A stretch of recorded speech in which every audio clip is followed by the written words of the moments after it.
ఎన్టీఆర్ జిల్లా విజయవాడ తూర్పు నియోజకవర్గంలో ఎమ్మెల్యే గద్దె రామ్మోహన్ పర్యటించారు. 15వ డివిజన్లోని రామలింగేశ్వర నగర్, ఠాగూర్ రోడ్డు సమీపంలోని లక్ష్మీ అపార్ట్మెంట్లో డ్రైనేజ్ సమస్యలను పరిశీలించారు. లక్ష్మీ అపార్ట్మెంట్లో ఉంటున్న 60 కుటుంబాలు అండర్ గ్రౌండ్ డ్రైనేజీ ఉన్న చాలా ఇబ్బందులు పడుతున్నట్లు ఎమ్మెల్యే తెలిపారు.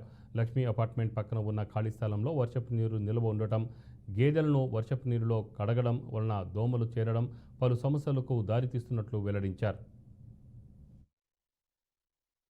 వాళ్ళకి వెనకాల ఒక ఖాళీ స్థలం, దానిలో వర్షపు నీరు నిల్వ ఉండటం, అది కొంచెం మురికిగా ఏర్పడి దోమలు రావటం ఇది ప్రధానమైన సమస్య. ఎందుకంటే ఇక్కడ అందరికీ టైఫాయిడ్, డెంగ్యూ వస్తున్నాయని చెప్పి బాధపడుతూ ఉన్నారు. సో ఆ సమస్య అయితే ఈ అపార్ట్మెంట్ అన్నీ కూడా చిన్న లిటిగేషన్తో కొందరు రాజకీయ నాయకులు చేసిన ఇబ్బందులు కారణంతో ఇవన్నీ కూడా కోర్టులకు వెళ్ళి ఇక్కడున్న అందరూ కూడా ఎంప్లాయీస్, ఎక్కువ భాగం వీళ్ళందరూ ఎంప్లాయీస్, ప్రతి నెల కూడా ఒక రోజు 2 రోజులు క్యాజువల్ లీవ్ పెట్టిన పరిస్థితి ఏర్పడుతోంది.